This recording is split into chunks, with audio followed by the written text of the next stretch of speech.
Welcome back to Heightscast, the podcast of the Heights School. This is Rich Moss with you from the campus of the Heights in Potomac, Maryland. We're here to talk about the education and the formation of young men fully alive in the liberal arts tradition. Thank you so much for listening, and thank you for continuing to share us, our mission, and our vision of education with your friends. We're most grateful. Today, I am delighted to share a presentation offered by our headmaster at this weekend's Fathers Conference. It was a wonderful event. We had 150 dads here on campus, just a really great time. One of those moments where you step back and just sort of, I don't know, just give thanks for being surrounded by so many good men who are trying to live well. We're all doing it imperfectly, but we're stronger when we are together. Our headmaster, offered this reflection on the vocation of fatherhood. So this is what we'll share with you today. Before we get to our headmaster's presentation, just a reminder that we have our Art of Teaching conference coming up November 13th through the 15th. This is a conference for teaching men here on campus. We'll have people from all over the U.S. and abroad as well. We'll be joined by some of the Heights faculty who you've gotten to know through this podcast. Of course, also our friend John Cuddeback from Christendom College will be closing the conference out. It should be a fantastic couple of days. November 13th through the 15th. Do register as soon as you can. We'd love to see you there. Also in December, we have President Kilpatrick from the Catholic University of America who will be offering a Heights lecture. So to learn more about that, do visit heights.edu. A lot of good stuff going on the website. We've got articles, podcasts coming out. You can check out the collections. It's just a better way to organize all of our content so you can find things thematically. Our headmaster is now on Substack, writing some pretty neat pieces. He just produced one on the smartphone. So look for Mr. De Vicente on Substack. And then, of course, the Heights Forum Faculty Podcast is the newest addition to our online resources. The most recent episode is on homework. So it's a really, again, a neat resource, something that I just enjoy personally. It's always good hearing smart people talking about why we do what we do. So all for now, by way of announcements, enjoy this presentation by our headmaster on the fatherhood, on the vocation of fatherhood. Thanks for listening. Thank you, Rich. I think it was Stevenson, former governor of Illinois, who said before his speech, I'm going to speak, you're going to listen, and if it goes well, we will all finish at the same time. So 2:30 on a Saturday afternoon, I don't blame you if some of you finish before I do. As long as you don't snore, I'm okay. The topic for this afternoon, following the theme of St. Josemaria life and message and fatherhood, is the idea of fatherhood as a vocation. That is, that we are called to be fathers. And of course, St. Josemaria's message is very pertinent to this because he is the apostle of the lay person, right? He's the apostle of the married man, married woman, the father, the mother. But the question is, what type of vocation is the vocation to be a father? Right? Because there are different ways we could understand the term vocational. Right. One is, as we think about professional vocations, that we say, well, I have a vocation to be a teacher, or to be a doctor, to be a lawyer, to be an engineer, whatever it might be, and we say that is a type of vocation, and yet to be a father is more personal than that, more involved than that, more supernatural than that, I would say. Even though our professional vocation is one that informs the way we view reality. I've seen this many times when here at the school hiring lawyers who then come to the school to teach, and we have several of them in the faculty. And I think it takes a couple of years for any formally practicing lawyer to work at the Heights before you stop thinking about all the liabilities around, right? Because, schools and the Heights is a walking, breathing liability no matter where you look, right? And if you were to make decisions according to that, it would be a very different kind of school. So there's no doubt that our professions inform the way that we view things, that we view the rest of our lives. But fatherhood is a vocation that precedes a professional vocation, I would say, because that's the vocation that Adam and Eve received, but Adam as a father received, right? In Genesis, when he's told by God, crescite et multiplicamini, right? To grow and multiply, right? Not only to subdue the earth, but become a father. And that's the motto that we adopted at the Heights, although we dropped the multiplicamini because it can get a little bit confusing with the boys, right? Crescite is a much simpler message, right? It's very linear and easier to do. But multiplicamini was there from the beginning, right? Become a father. So if it is a supernatural vocation, which I think is the right way to look at it, we can look at San Josemaria and the way he talked about marriage and fatherhood as a vocation. And even though he knew in 1928, 1930, when he begins talking about this message, that this was going to be very striking to many people, right? In Spain, in Western Europe, in most of the world, in the late 20s, early 30s, the view was that to be a saint, you really had to remove yourself from the world, become a priest, become a religious, and that was the path to great sanctity. If you wanted to remain in the world, you did have a chance to go to heaven, but it was a sort of second-tier citizen that you would get in there. And mostly because of the great work of those who remove themselves from the world. So when he comes out and says, no, wait a minute, there is a vocation to the priesthood, but there is a vocation to marriage as well. And there's a vocation to be a father. That's striking. And he said, I bless this love between husband and wife. I bless this love with my two hands. And if anyone asks me why I say with my two hands, I reply at once because I don't have four, right? I bless it that intensely. So fatherhood then as a spiritual calling, which means a road to heaven, a way to heaven for you as a dad, and through you as a dad. We can talk about how we view supernatural vocation, and this is not a talk about that, but just to mention, for some people, a vocation is like a phone call, right? That you wait by the phone, and if God calls and you pick up and he tells you to be a priest, then you should be a priest. God has a plan for you, and you have to listen. So your job as a man is to be by the phone and willing to pick it up. And then you would say, well, your job as a father is to make sure that your children are familiar with the phone and willing to pick it up. For others, a vocation may be more like a choice. Like, this is what I want to do. Like, I want to be I want to be a priest. I want to be a father. And I think this very much so from the point of view of somebody who wants to be a father. Like, well, I want to have a family, right? I think the problem with this way of viewing it is that we tend to view the vocation as celibacy and the default getting married. And if we view it that way, I'm afraid that we begin to look at marriage again as a second tier. I didn't get called to be a priest, therefore I'll be a dad, like default. And I just don't think that that's right. So one of the ways that I look at it, and this is not so much from San Josemaria, so you can kill the messenger if you want to at the end. One of the ways that I look at it is more like a team, where God does is he drafts you to the team. But what position you're going to play depends on the coach, who is God.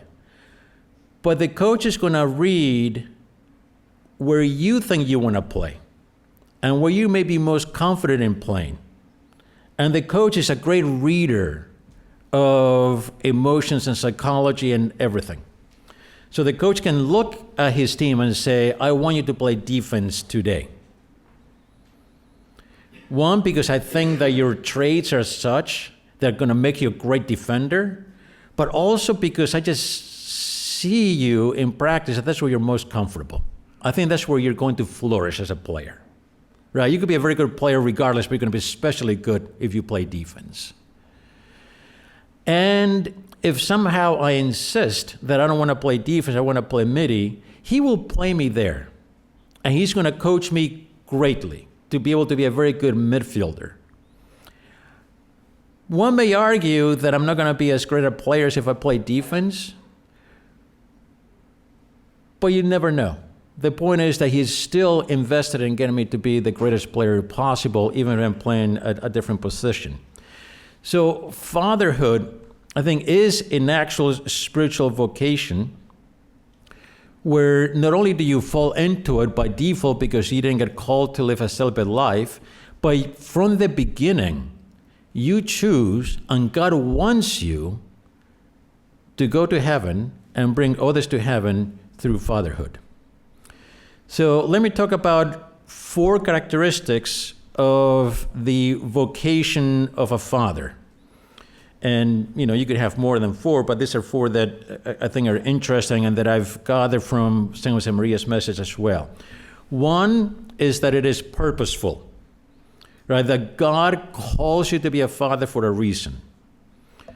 Number 2, that is a partnership. That God walks with you when he calls you. Right, it's not just a call and then off you go, but that he walks with you. 3, I would describe as messy is fine. That God calls you because he's perfect, not because you have to be perfect. Right? Doing things poorly is fine. I'll get more into that. And 4, that you're the man for the job, that you're irreplaceable. And that is good news. So first, and the one they're going to spend more time on, is purposeful. That God calls you to be a dad for a reason. And the reason goes back to the gospel, where at the end, between the resurrection and the ascension, when Christ is giving the apostles the final commissioning, this is what you're to do now, and he tells them, go and baptize, right? Bring souls to heaven. For us, that means go and be a dad. That's the way to follow the apostolic mandate. The then prelate of Opus Dei, Monsignor Echevarria, in 2011 wrote a pastoral letter in which he said, the evangelization of the West has 3 battlefields: the family, the education of young people, and the world of culture. Right? The family, the education of young people, and the world of culture. By being a dad, you're fighting on 2 fronts already. Right? The family and the education of young people. The main group, so to speak, that you're going to bring to heaven is going to be your children. Right? Your partnership with God as a father begins at conception of each of your children, but it doesn't end there, obviously.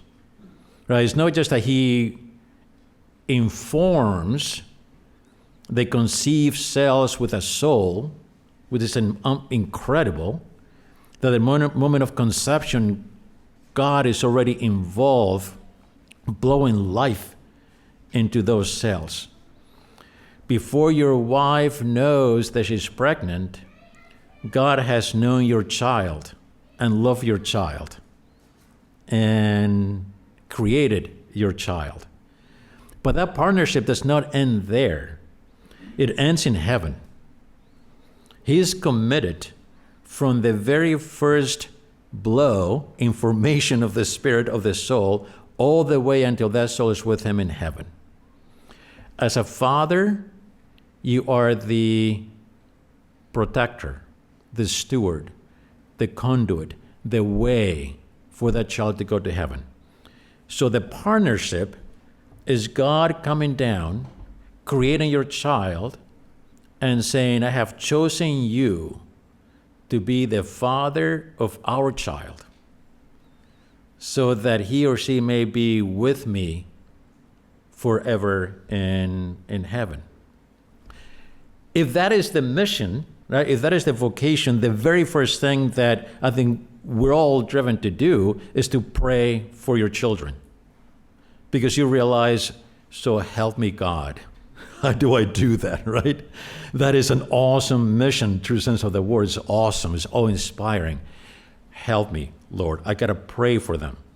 But that prayer is such a recognition that we're in a partnership, that we're not alone. By the way, this is why traditionally, Catholic parents were always so happy when one of their children entered the religious life, because it was a realization for the parent that now God is taking an even more direct interest in the partnership, that he's getting more involved, and that is a good thing. But I would say the same thing when your children get married, because now his spouse, her spouse is going to be your child's conduit to heaven as well. So praying for your children. Second, example of piety and virtue that you provide. All right, example of piety. So this is from a biography of San Josemaria, where the biographer says, the Escrivá family faithfully attended Mass together every Sunday, and Escrivá's father in particular modeled for him a deep love for the Holy Eucharist. Interesting, it says his father in particular. In addition to Sunday Mass with his family, Josemaria's father would arrive punctually at weekday Mass every morning around 7. Like his father, Josemaria became an ardent lover of the Eucharist, especially during seminary when he was noted for frequently visiting the Most Blessed Sacrament during his free periods and sometimes spending the entire night before the Eucharistic King. So the example of love for the Eucharist that San Josemaria picked up from his dad, taking him to Mass, watching his dad get to Mass on time, that eagerness to be there at Mass on time. And, as dads, you know how difficult that is, because everything goes wrong when you have to get ready to go to Mass, right? And if you have a few kids, the percentages of something going wrong are pretty high, right? Something will go wrong. But trying to get there on time, making it a point, right? The example of praying the rosary, maybe, right? That your children see you pray the rosary, that they see you go down on your knees, for Thanksgiving after Mass. I think the example of manly piety that only you dads can provide. And even, students here who will see faculty attending Mass, which is extremely helpful, the example of the faculty, though important, does not replace your example, because your children are going to see what you do much more and judge it much more closely than what anyone else does. The example of manly piety, the knight, powerful knight who goes down on one knee before the king or before the queen. And that is the example. And that's what is going to be most attractive to your children. Example of virtue. And there are many ways in which you dads can live your vocation by being an example of virtue. In some ways, we could talk about it for days and days, and it can become overwhelming when we start talking about so many virtues. But one of the ways perhaps to think about it is the virtue that it takes to react well to challenges. If nothing else, because we all have challenges, perhaps in a daily manner, right? Sometimes they're big, sometimes they're small, but they're challenges. How do we react to them? That could be a very powerful example, right? How do we react to the thing at work? How do we react to the thing that breaks at home? How do we react to the fact that we just pour down this cup of coffee about to drink and then something happens and we have to put it down and get it cold, right? How do we react to all those? How do we react to our children's mistakes and failures, right? All those things are examples of virtue. The same biography talks about San Josemaria's parents enduring many crosses. They suffered the deaths of 3 daughters under the age of 10 in a 3-year span. Just imagine that, right? 3 daughters, all 3 older than San Josemaria, dying one after the other 3 years. Very soon after the daughters' deaths, the family suffered more misfortune. A business partner deceived San Josemaría's father, and he was forced to declare bankruptcy and liquidate all of his assets. The family had been upper middle class, but were suddenly reduced to poverty and had to move away from their beloved hometown. Despite all these trials, San Josemaría's father and his wife surrendered to the will of God by seeking to bear this cross secretly and heroically. Later in life, San Josemaría understood more fully the power and beauty of suffering, largely in part due to his parents' example. San Josemaría himself once said, "My parents, my quietly heroic parents, are my great pride." You could just tell how, San Josemaría learned how to react to misfortunes, serious ones, right? Business, a serious one.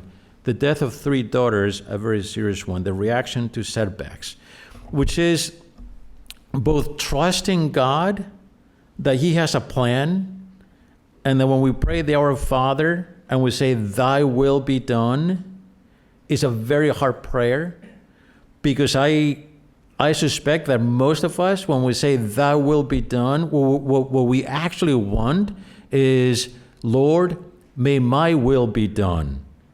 And I hope that yours aligns to mine, because I really want this and this is good," right? And He's saying, "Thy will be done." Like whatever the plan is, even though I may not know what it is, even though I may not understand it, even though I may judge it to be bad, I'm going to trust that you got it. It is both that and at the same time putting whatever means we have available to solve whatever situation. Because God wants to act through our talents. He doesn't want us to just sit back and say, "Well, God, you got it." Yes, you got it. But part of you getting it is my applying my intellect and my will and my talents and my humility to ask for advice to see a way out of this situation. There is, some of you may know this story of Easy Eddie, who was Al Capone's main lawyer, main accountant, I can't remember. But he made Al Capone a lot of money, and Al Capone treated his people well. So Easy Eddie had a great life. He had a mansion in Chicago that was a whole city block. That was his home, his mansion. Everything that he ever wanted. But the one thing that he didn't have, that he wanted more than anything else, is to leave his 2 children with example of a good father. And he knew that the only way he could do that was by testifying against Al Capone. And he knew that doing that would be his end. So he testified. And a year later, he was found dead in an alley in Chicago. And the only thing they found in his pockets when they found him dead was a crucifix and rosary beads.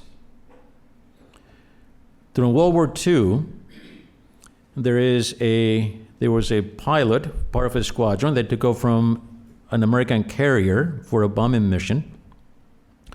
And about half an hour into the mission, one of the pilots realized that his gas tank had not been filled up, and communicated with the squadron leader and said, I don't have enough gas to get there and back, enough fuel. So the leader told him, "Well, you gotta get back. You gotta go back to the carrier."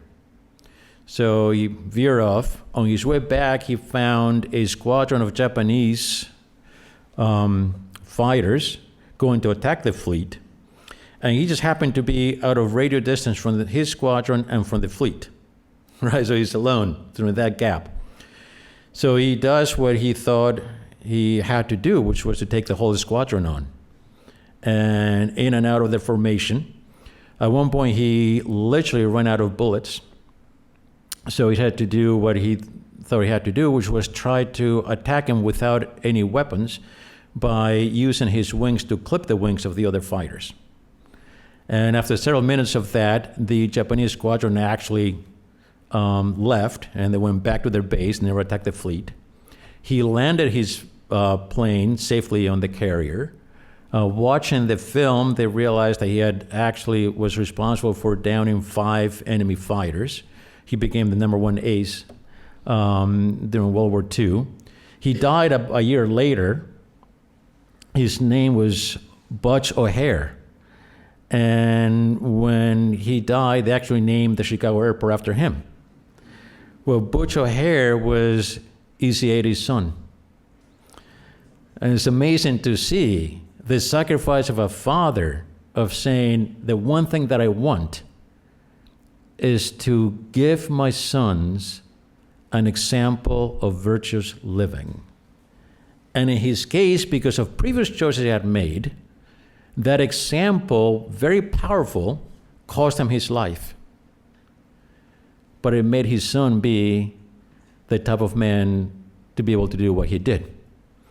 So, as a vocation, teaching your kids, praying for them, example of piety, example of virtue. It can be overwhelming, but I think the reaction to setbacks. And I believe that all of us, when presented with a situation where we can be heroically virtuous, will know that we're presented with that situation. And it could be something at home, it could be something at work, and maybe we won't be presented. But if we are, I think we'll know. And then we have to pray now that we may have the grace to do the right thing in those moments. Also, direct guidance, right? There's prayer, there's example, but sometimes you just have to converse, you have to act, you have to give advice. From the same biography, his father, San Josemaria's father, meanwhile, showed by his actions that he knew what was most important in life. He prioritized family time, enjoying long walks with his children and time outside with the whole family. He lived very simply and sacrificed everything for his family.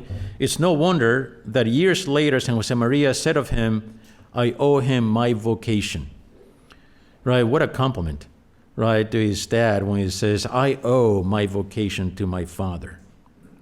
San Josemaria, by the way, would say that anyone with a spiritual vocation owes that vocation. 90% of that goes to his parents and the way that his parents have raised that child. So direct guidance, steady, constant, affectionate, clear guidance, right, which I think becomes more important as the children get older, especially in those preteen, teen years, right? Late middle school, early high school. I think that constant and steady guidance that tells the kid, I got you. You're okay. Because those years can be years of great uncertainty for children, where they're trying to figure out who they are, especially if they're getting different messages from the world outside. And is your presence in their lives as a father that without saying it, without verbalizing it, says, I got you.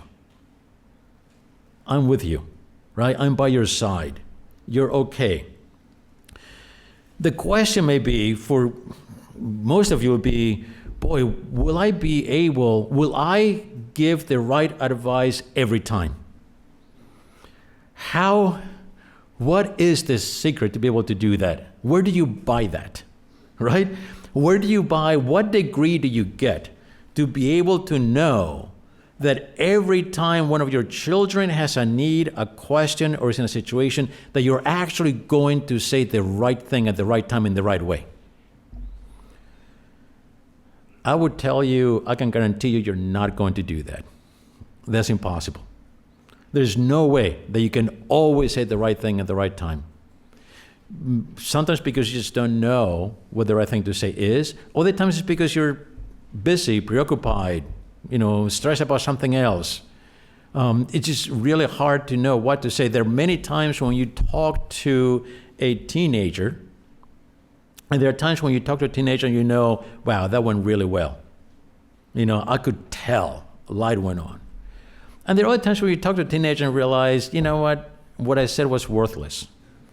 And believe me, I know that as an educator, as a mentor, right? Sometimes you talk to a kid and think, well, that really went really well. He seemed very happy and motivated. And other times that I'm thinking, I just stole 5 minutes of his life and gave him nothing in return, right?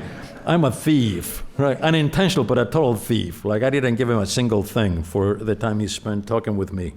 But that's not the question. The question is, how do you put yourself as a father in a position where your children are going to trust you and your children are going to be open to your advice? And that is also impossible for you to do on your own. Possible with God's grace. The ingredient I know is there is time. Not so much number of hours, not the quality time that we used to talk about in the 80s and 90s, but I would say constant, predictable, dedicated, relaxed time. If you spend time with your children in such a way that they believe that you want to be with them, not that you have to be with them, but that you want to be with them. Maybe because you invite him to go to the hardware store with you. Not because they need to carry stuff, but because you actually enjoy spending time with them in the car. That time, that ingredient, I know is part of it, and a big part of it. Because I know that's the ingredient that communicates to your child very powerfully that you like him, that you enjoy him, that you love him, that you want to be part of their lives. And with that communication, they will come to you for advice and for help. Beyond your children, through your fatherhood, you also help other children, your children's friends, your friends' children. Maybe because you pray for them also, but also the example. You know, your children will learn quite a bit by going to friends' houses, homes, and seeing how their friends' parents interact with them. You can help a lot by the way you interact with your children's friends when they come over. The interest you show to them. Not so much the interaction of, okay, here are the rules, if you break them, you're in trouble, right? And sometimes that is part of the interaction, right? But beyond that is the fact that, hey, I'm interested in you because my son is your friend. Not because I'm suspicious, but because if my son likes you, I probably like you too, right? Because he's my son. He's got, 50% of my DNA, right? So there's a 50% chance at least. Probably more than that. I don't know how that math works. I'm not get too complicated. But the strong community that you all form by having these groups of dads and children, parents and children, to know that your kids can go to those other homes and they're going to get the same attention, the same messaging, the same reactions, right? And as they would get at your home. The benefit not just to your friends' kids, but to co-workers and other people. There is a very clear negative masculine image in our culture right now, right? So we talk a lot about toxic masculinity. There's almost no term for non-toxic masculinity because it's not talked about, right? If you talk about masculinity, it's toxic, right? It's there. So what is the antidote to that? Well, it really is you. It's you at work and your co-workers knowing that you have children and how much you love and dedicated you are to them and how happy you are. And is the people at the grocery store seeing you walk in with kids and that you actually have great interaction with your children. That is very powerful because that is a very visual example of what does it mean to be a dad. The image of the competent professional who is also a joyful dad. And that image, if you remember that movie, Life is Beautiful, I think it was, the Italian movie about the dad in the concentration camp with his son. And what a great image that was, right? And I think, well, that is really a great example for all of us, right? One, that you have to deal with the world, right? That dad was in the concentration camp. He can't ignore that. He is in the concentration camp. Fortunately, the world is not like a concentration camp. There's a lot more beauty in it, right? And goodness. But he had to deal with a very difficult situation. And he dealt with it well. But also, he had to deal with creating a culture for his son, insulating him, and creating a world where the son thought this was all a big play and it was all fun. And he had to suffer the horrors of the concentration camp and come to his son with a smile, because he needed to give his son the comfort of the smile. That is the vocation to fatherhood that you'll have. That you have to deal with whatever you deal with in the best, most competent way, and then you're home creating this comfort, right, with your smile, with your love for your kids. Second, partnership. God walks with you when he calls you. This is from a homily of San Jose Maria about St. Joseph. There's a homily he gave on St. Joseph that is in one of his books called Christ is Passing By. And I think, at least to me, to understand San Jose Maria's view of fatherhood, it helps to see his view of St. Joseph, right, as a father. And in that homily, San Jose Maria said, in the different circumstances of his life, St. Joseph never refuses to think, never neglects his responsibilities. On the contrary, he puts his human experience at the service of faith. When he returns from Egypt, learning that Archelaus had succeeded his father Herod as ruler of Judea, he was afraid to go there. In other words, he had learned to work within the divine plan. That's the way St. Joseph's faith was, full, confident, complete, and it expressed itself in an effective dedication to the will of God and an intelligent obedience.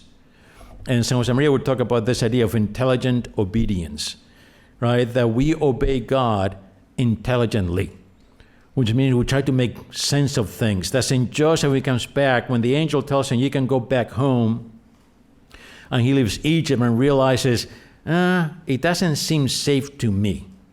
We're not going to go there. We're going to go to Nazareth.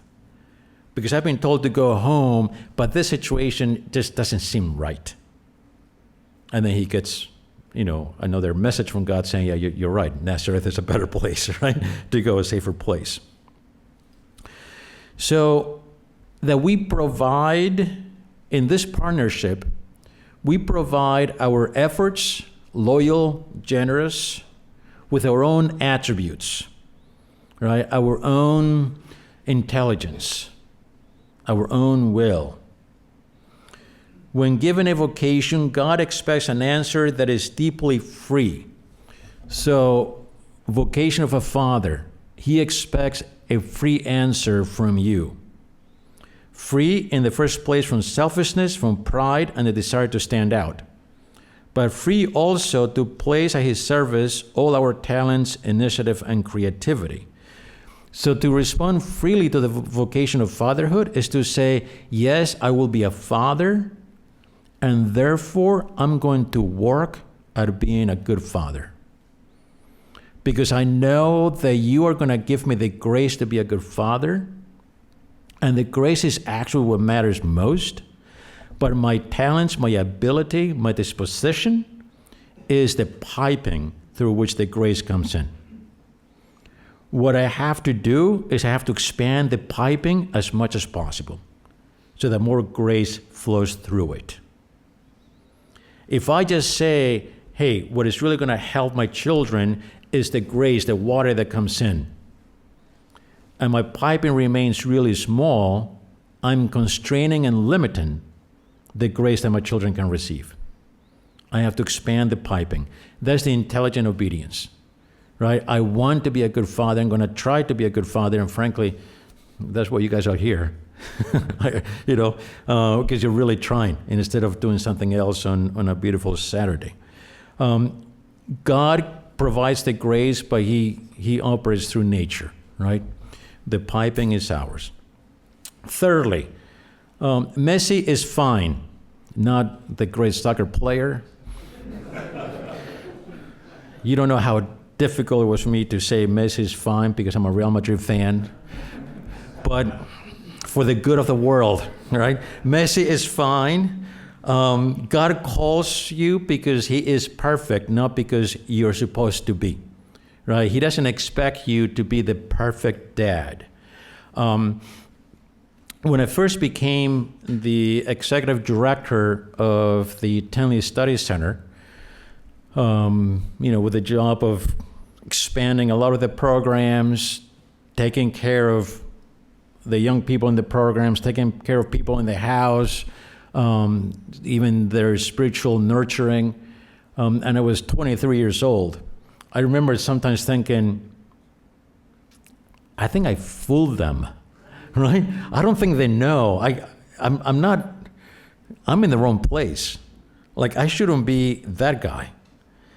And I think, I mention that because I think as a father, sometimes you can feel, did I fool God, right? Did he actually create this human being without knowing how insufficient and deficient I am as a father, right? Like, what if I actually fooled him? How do I fix this now? And of course, the answer is no, you don't fool God, right? When he informs your child with his soul, her soul, God knows your weaknesses and your deficiencies. And he informed that child with a soul knowing that he can work with you, that you got what it takes. It doesn't have to be perfect, right? That Christ works miracles with our inefficiencies and defects, with our frustration because of our children's mistakes, because of our anger when we can't shape reality to our ideal, selfishness when we want time for ourselves.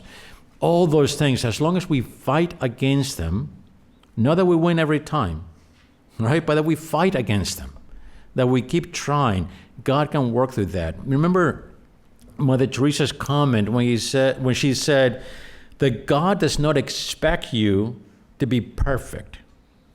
He expects you to be loyal, right? God does not expect you to be the perfect dad. He expects you to hang in there, to put it in those terms. He just expects you to show up. He expects you to be there. He expects you to keep trying.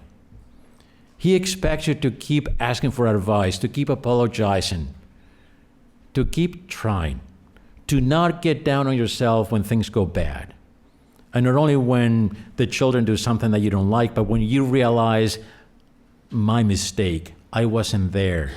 I wasn't there emotionally. I wasn't there mentally. I was too worried about something else.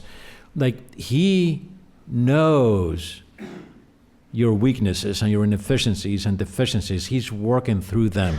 He just expects us to just be there, right? To be loyal, to show up. Saying yes to a vocation to fatherhood is committing yourself to say yes to your children for the rest of your life. Right? It's not just once, it's every day. And that is a good morning prayer. Lord, give me the love with which to love my children. That was St. John of the Cross, right? Give me the love with which to love you. When as a great mystic, he realizes, I want to love God, but it's just not in me. Like, I can't generate enough love in my heart to love God the way that he ought to be loved. And I think we can appropriate that idea to relationships with people. and the really important relationship between you and your children. Lord, give me the love with which to love my children, because they're also his children, right? And he will give us that love. Fourth, you're the man for the job. You're irreplaceable, and that is good news. Benedict XVI says, as a spiritual being, the human creature is defined through interpersonal relations, right? You know, a human creature, we're defined not because of what we do, but through interpersonal relations. The more authentically we live these relations, the more our own personal identity matures. It is not by isolation that we establish our worth, but by placing ourselves in relation with others and with God. What a great defining characteristic for you to say, I am a father. That's a defining characteristic, right? I am a father. I love my children. I am loyal to my children. I live for my children. There was a story I heard once about a seminarian who went to the rector of the seminary in which he was, after I think a year or two in the seminary. And he went to the rector and asked him, if I leave the seminary, if I discern out of a vocation, if I leave the seminary, will I still be saved? Will I go to heaven? And the rector told him, you know, that is not the question. It's not whether you're going to be saved if you leave the seminary. Of course, you can still live a very good, holy life. That is not the question. The question is, what are you going to say to the 4,000 people who at the last judgment are going to look at you and say, where were you? Where were you when we needed you? That's the question. To put that thought in a more positive way, as a father, the question is not whether you're going to do the right thing all the time, every single time. You won't. But by being there, by being loyal to that vocation, by praying to be a good father, what's going to happen is that the final judgment, you're going to have 4,000 people or more coming to you and to say, thank you for being there. Thank you. And many of them may be your own children and great-grandchildren and great-generations, hundreds of generations. Thank you for what you did. Friends of your children's parents, right? Thank you. Co-workers coming to you. You're irreplaceable. And you're irreplaceable not because you have the qualities of being the greatest dad ever, and some of you may have those. I know many of you, and I don't know how you judge that, but you're top of the list. But it's not because of that. It's because you're partnering with God.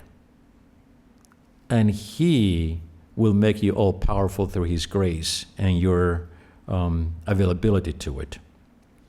So to conclude, I have to go to the Brothers Karamazov.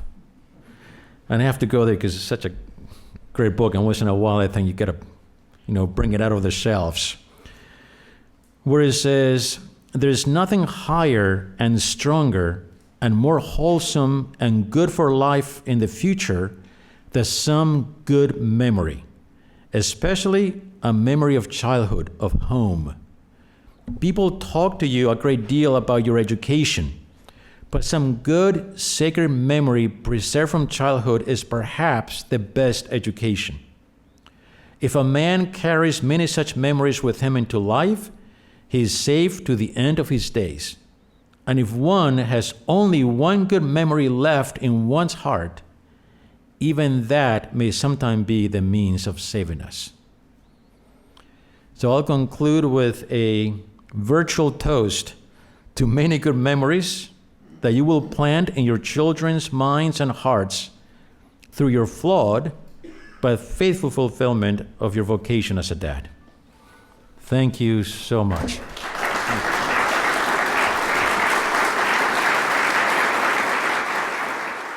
That's it for this week, folks. Thank you so much for listening. Our thanks to our headmaster for his vision, his leadership, and for all these amazing reminders about what it is all about to be a father. It's a great calling, and again, stronger when we're doing this together in community and friendship. So thanks to everybody who came to the conference. Thanks to you for listening, and thank you for continuing to support the forum. To do that, visit heightsforum.org, click on Give. Everything you do continues our mission here on campus in Potomac, Maryland, and allows us to broadcast this mission throughout the United States and the world. We are so grateful. We could not do it without you. While you're checking out the forum, you can also register for the Art of Teaching Conference. November 13th through the 15th is a conference for teaching men. We would love to see you there. Check out the new Forum Faculty podcast or visit our Headmaster Substack page. A lot of good stuff going on. Thanks to you. Thanks very much. We'll talk to you next week.